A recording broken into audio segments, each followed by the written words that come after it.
నమస్తే, welcome to at nine. So ఈ రోజు మనతో మదనపల్లి ఎమ్మెల్యే మొహమ్మద్ షాజహాన్ బాషా గారు ఉన్నారు. సో ఇప్పుడు వారితో మాట్లాడుతున్నాం. నమస్తే బాషా గారు. నమస్తే అండి. ముఖ్యంగా ఇక్కడ తెలుగుదేశం పార్టీలో మీరు ఎమ్మెల్యేగా ఉండి 2.5 సంవత్సరాలు పూర్తి చేసుకున్న సందర్భంగా ఎలా పూర్తి చేసుకున్నారని భావిస్తున్నారు మీరు ఈ 2.5 సంవత్సరాలని?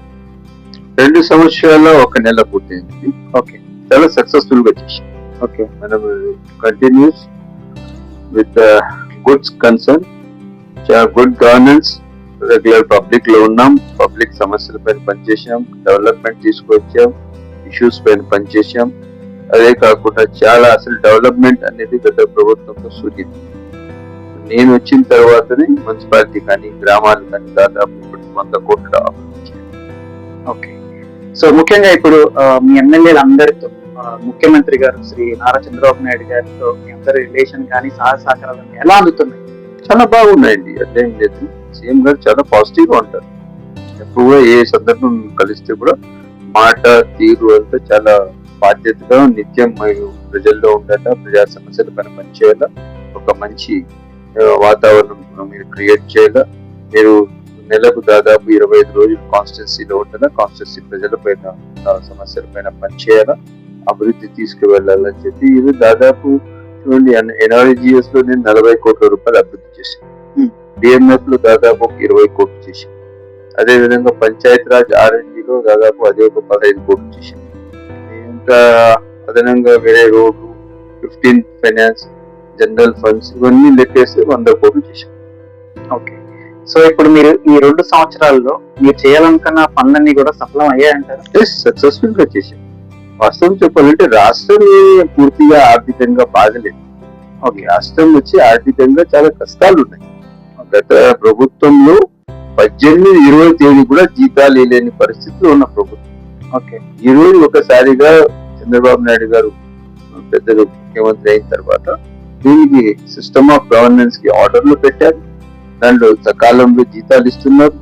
ఇదే కాకుండా ఒక పక్క పోలవరం కంప్లీట్ అవుతా ఉంది, ఒక పక్క రాష్ట్ర రాజధాని అభివృద్ధి అవుతా ఉంది, ఒక పక్క ఆర్ఎండ్బి రోడ్స్ అని డెవలప్ అవుతున్నాయి, ఇంకొక పక్క ఎన్ఆర్జిఎస్ లో గిన్నీస్ బుక్ ఆఫ్ రికార్డ్ లో గవర్నర్ పవన్ కళ్యాణ్ గారు కూడా తీసుకురావడం జరిగింది. ఈ విధంగా సిస్టమ్ ఆఫ్ గవర్నెన్స్ చాలా బాగుంది. ఓకే. ఇప్పుడు గత ప్రభుత్వంలో అంటే పోల్చుకుంటే కనుక ఇప్పటి ప్రభుత్వంలో అనేది రెవెన్యూ పరంగా కానీ అటు అభివృద్ధి పరంగా కానీ ఎలా ముందుకెళ్తుందని అంటారు? చాలా పాజిటివ్ గా ఉంది. గత ప్రభుత్వంలో చేసేది ఏముంది? ఎమ్మెల్యేలు ఏం చేశారంటే ఒక ప్యాకేజ్ పెట్టుకున్నారు. ఇప్పుడు మా జిల్లాలోనే కొంతమంది ఒక కాన్సెప్ట్ వచ్చారు. నాకు తెలిసి ఒక 70,000 కోట్ల రూపాయలు సంపాదించారు. ఆ విధంగా చాలా క్లియర్ కట్ గా ప్రజా అవసరాల పైన పనిచేయలేదు. తమ సొంత అజెండాతో వచ్చారు, సొంత అజెండా సక్సెస్ఫుల్ గా చేసుకున్నారు. అలాగే ఇప్పుడు పక్క పార్టీలే గాని ముఖ్యంగా గత ప్రభుత్వంలో ఉన్న పార్టీలే గాని చాలా వరకు విమర్శలు అనేది వస్తున్నాయి. అలాగే తెలుగుదేశం సహజం, అది సహజం. దానిపైన విమర్శ దానికి ఒక శాంటిటీ ఉండాలి, విమర్శకు ఒక క్లారిటీ ఉండాలి. ఇఫ్ ఇట్స్ ట్రూ కరెక్ట్ అంటే దెన్ yes, ఓకే. అలాగే ఇప్పుడు ప్రశ్న రావణ్ అని ఇలాంటి చాలా మంది మత విద్వేషాలు రెచ్చగొట్టే వాళ్ళు చాలా మంది బయటకు వస్తున్నారు ఆంధ్రప్రదేశ్ లో. ఎవరు? ప్రశ్న రావణ్ అలాంటి వాళ్ళందరూ కూడాను ఇప్పుడు ఇలాంటి వాళ్ళని బయట రావడానికి కారణం అది గత ప్రభుత్వం యొక్క విఫలమే అంటారా? గత ప్రభుత్వం ఏమైందంటే విచ్చలవిడిగా గంజాయి ఎవరి తోచిన వాళ్ళు ఇష్టరాజ్యంగా ప్రభుత్వానికి అసలు సిస్టమ్ ఆఫ్ గవర్నెన్స్ లో కానీ ఇంటెలిజెన్స్ కానీ పూర్తిగా ఫెయిల్. సో దీనివల్ల ఏమైందంటే ఆ ఏదైతే ఎఫెక్ట్ ఉంది ఇప్పుడు ఈ ప్రభుత్వం మోయాల్సి వస్తాం. మీకు తెలిసలేదు, ఇప్పుడు ఒక సపరేట్ ఒక గంజాయి పైన ఒక ఈగల్ అనే టీం పెట్టారు. ముఖ్యమంత్రి గారి దగ్గర ఒక క్లియర్ మనిషి. ఇప్పుడు ఆయన మొన్న రంజాన్ వచ్చారు, మాతో కలిసి నమాజ్ చేశారు. అతను సేమ్ టైంలో చర్చికి పోతే పాస్టర్స్ అదే గౌరవిస్తారు. Is not a man of A religion concern, is a man of better humanity. కాబట్టి ఆయన ఆలోచన ఇప్పుడు చూడండి, ఈ హైదరాబాద్ పాత సిటీలో రిపీటెడ్ గా అల్లర్లు జరిగేది. ఈ అల్లర్లో ఏం జరిగేదంటే 3 నెలలు 4 నెలలు హైదరాబాద్ కర్ఫ్యూ లేదు. ఈ హైదరాబాద్ ఎవరు దిక్కు లేకుండా అటువంటి హైదరాబాద్ కి లా అండ్ ఆర్డర్ స్ట్రైట్నింగ్ చేసి చాలా సిస్టమైజ్ చేసి దానికి ఒక సిస్టమ్ ఆఫ్ గుడ్ గవర్నెన్స్ తీసుకొచ్చిన చరిత్ర మీకు తెలుసలేదు. కాంగ్రెస్ పరిపాలనలో అప్పుడున్న ముఖ్యమంత్రులు వాళ్ళ ఏదో ఇష్యూస్ పైన చేసిన తప్పులకి దానికి స్టేట్ చేసి లా అండ్ ఆర్డర్ సిస్టమైజ్ చేసింది పెద్ద చంద్రబాబు. అలాగే ఇప్పుడు రాబోయే 2.5 సంవత్సరాలు 3 సంవత్సరాలు మీ లెక్క ప్రకారం 3 సంవత్సరాలు, ఈ 3 సంవత్సరాల్లో మా ఇండియా గవర్నమెంటే గానీ అలాగే మీ నియోజకవర్గంలో గానీ ఎలా ముందుకు వెళ్ళాలనుకుంటున్నారు? యాక్షన్ ప్లాన్ ఉందండి తప్పకుండా. మేము ఇప్పుడు కూడా చూడండి, నిన్న మీకు చూసారో లేదు, సీఎం గారు నా కాన్స్టిట్యున్సీకి హార్టికల్చర్ హబ్ కింద ట్రీట్ చేసి 1 లక్ష కోట్ల రూపాయలతో ఆయన అభివృద్ధి ఇస్తామని చెప్పారు. Very good. సో 40,000 కోట్ల రూపాయలు వచ్చి ప్రభుత్వం నుంచి 60,000 కోట్ల రూపాయలు వచ్చి సపరేట్ ప్రైవేట్ ఫండ్స్ నుంచి కంపెనీస్ ఇన్వెస్ట్ చేస్తూ 1 లక్ష కోట్లు ఫర్ ద హార్టికల్చర్ అంటే so it will be land mark for the horticulture in the entire world. ప్రపంచానికి ఒక ల్యాండ్ మార్క్ హార్టికల్చర్ తీసుకొస్తుంది. ఎందుకు? హార్టికల్చర్ ఈజ్ నథింగ్ బట్ రైతు ఏ పంట పెట్టాలా, ఎట్లా ఎదగల, ఎట్లా సమాజాన్ని ముందుకు వెళ్ళాలా, ఆయన జీవితం రైతుకు మంచి ఏ భూమికి ఎంత సారాంశం ఉంది, ఆ భూమికి ఏ పంట వేయాలి, ఆ పంట ఎలా ఆయన డెవలప్ కావాలి, ఖర్చు తగ్గించాలా, ఆయన లాభం ఎక్కువ రావాలి, ఈ సిస్టమ్ లో పనిచేయాలి. So it's called system of governance in the horticulture. So ఇప్పుడు ముఖ్యంగా చూసుకుంటే ఆంధ్రప్రదేశ్ లో అమరావతి అనేది చాలా వరకు అభివృద్ధి చెందుతుంది. కానీ ఇంకా ఎలాంటి అభివృద్ధి చేయాలని అటు పార్టీయే గానీ అలాగే చంద్రబాబు నాయుడు గానీ అలాగే మదనపల్లి వైపు నుంచి మీరు కూడా ఎలాంటి కోరుకుంటున్నారు? ఇప్పుడు చూడండి, మెయిన్ ఒక కనెక్టివిటీ 3 ఫ్లేవర్స్. ఓకే, ఆ 3 ఫ్లేవర్స్ సర్ప్లస్. ఓకే, ఎట్లా కనెక్టివిటీ ఉంటుంది, ఎయిర్పోర్ట్ కానీ, అట్లా మీరు బందర్ రోడ్ కానీ, ఇలా ఇటు మీరు మన వైజాగ్ రోడ్ కానీ, ఇటు హైదరాబాద్ రోడ్ కానీ, ఇటు నెల్లూరు రోడ్ కానీ, ఈ ఫ్లేవర్స్ వచ్చి ఇంటర్ కనెక్ట్. ఈ ఇంటర్ కనెక్ట్ చాలా పెద్దది. Chandrababu Naidu visionary leader.